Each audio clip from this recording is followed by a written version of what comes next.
Everyone talks about the horror of the Siege of Terra, but what was Fabius Bile doing while the Emperor's palace was under attack?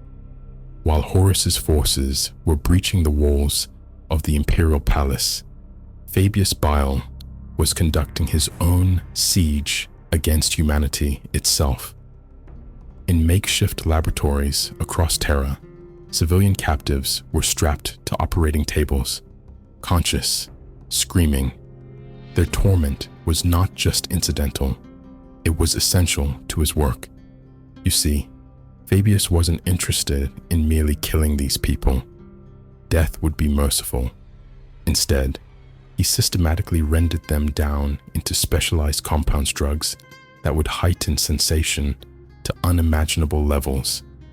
His fellow emperor's children Astartes injected these concoctions, experiencing ecstasy so intense it permanently rewired their neurological pathways. Men who once stood as paragons of discipline were reduced to sensation-hungry addicts. And Fabius watched, noted their reactions, refined his formulas.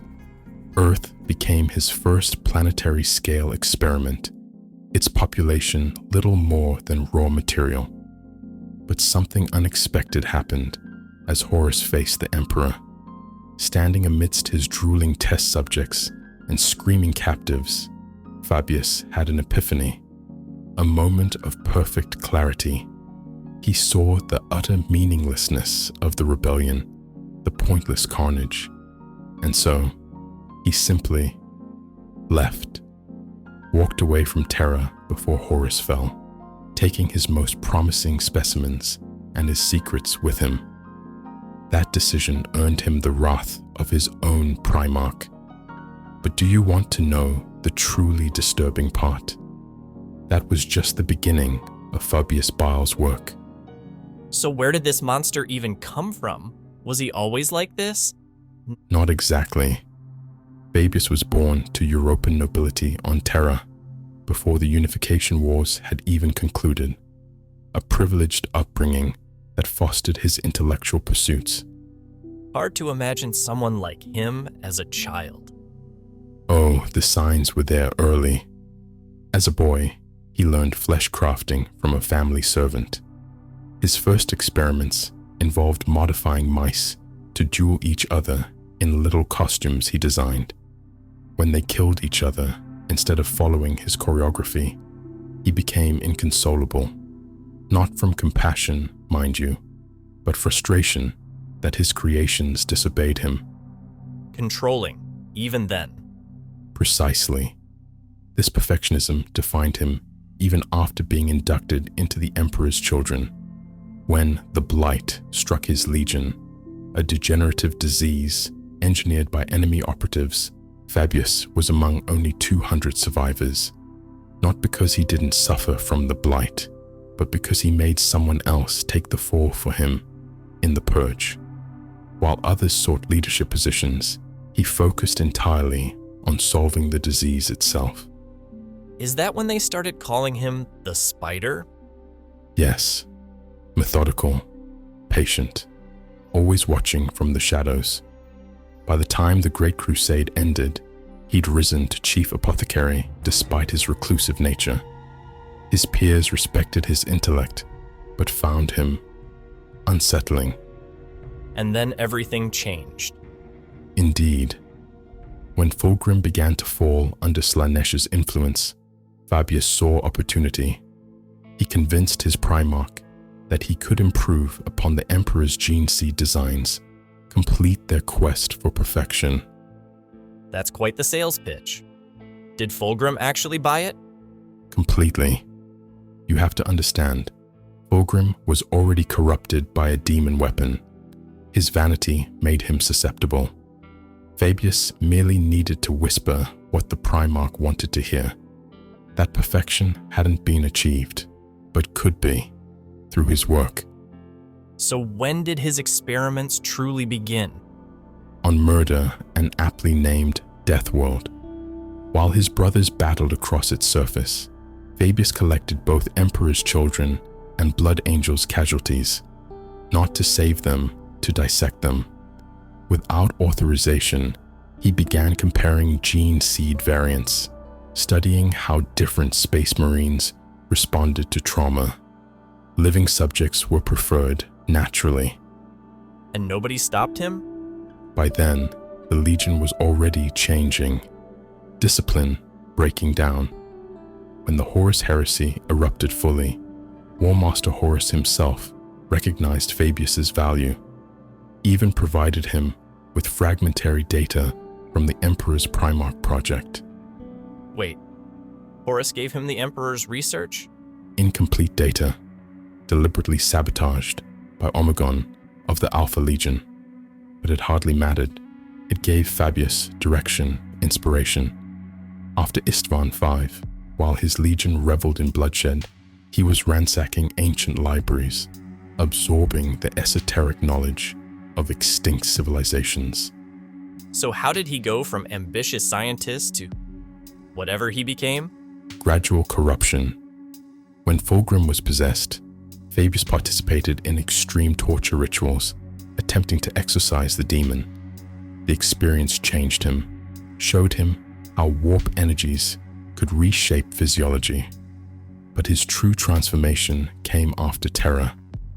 After he left the siege? Yes.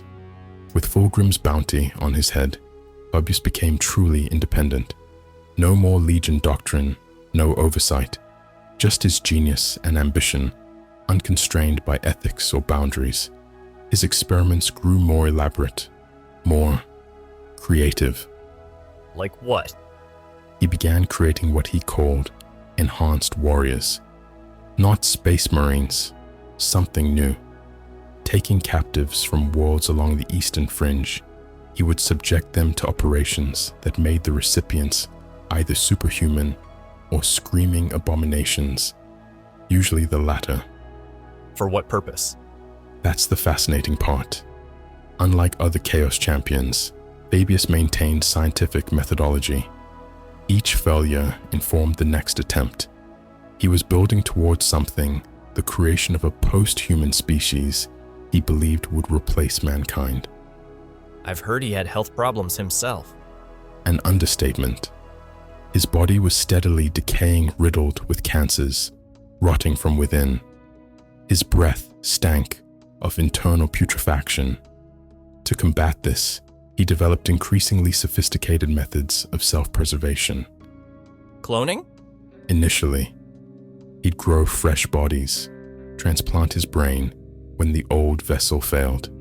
Later, he created something far more advanced, a neural bolt in his forehead that continuously copied his consciousness. Multiple bodies sharing one gestalt intelligence.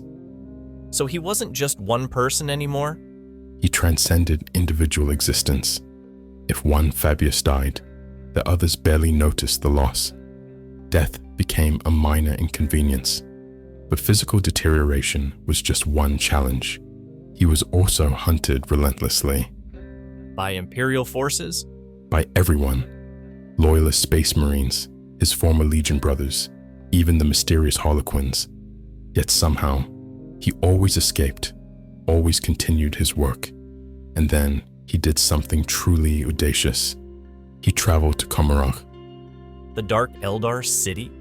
Voluntarily? He captured a Drukhari warship to force entry. When taken prisoner, he impressed the Homunculi with his knowledge. Under Hexakyres of the Coven of 13 Scars, he studied their ancient flesh-shaping arts in the Tower of Flesh. And the Homunculi actually taught him? They thought they were using him. When he'd learned enough, he orchestrated a war between two cabals to cover his escape and stole knowledge the Drukhari had guarded for millennia. That couldn't have gone over well. The Coven hunted him across the galaxy, eventually cornered him on Bile 4 in 993 M37.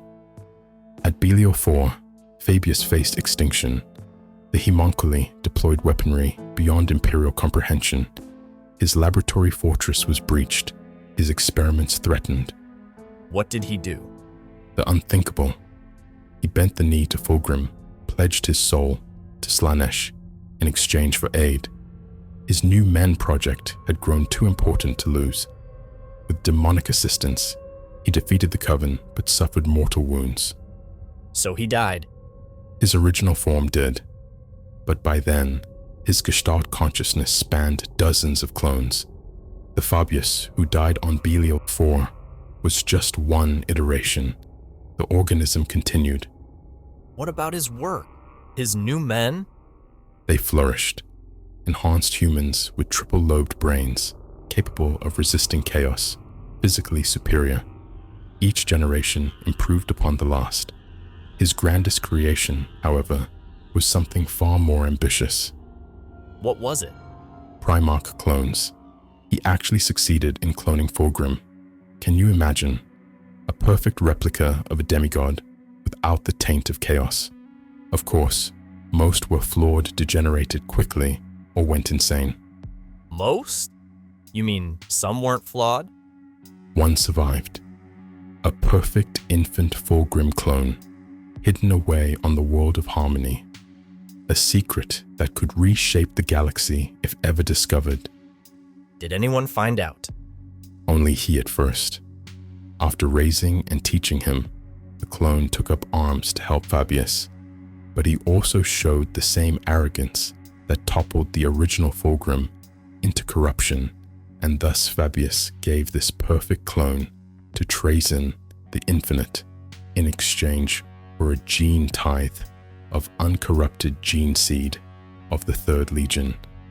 Today, uncounted Fabius Bile clones operate across the galaxy. Some work with Chaos Warbands, creating enhanced warriors for Dark Apostles or Chaos Lords. Others pursue independent research. All share the same consciousness, the same purpose. Which is? The systematic replacement of humanity with his new men. He believes the Imperium is doomed, chaos is a dead end, and humanity itself is an evolutionary failure.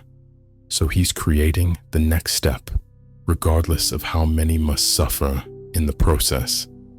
Doesn't that make him a monster?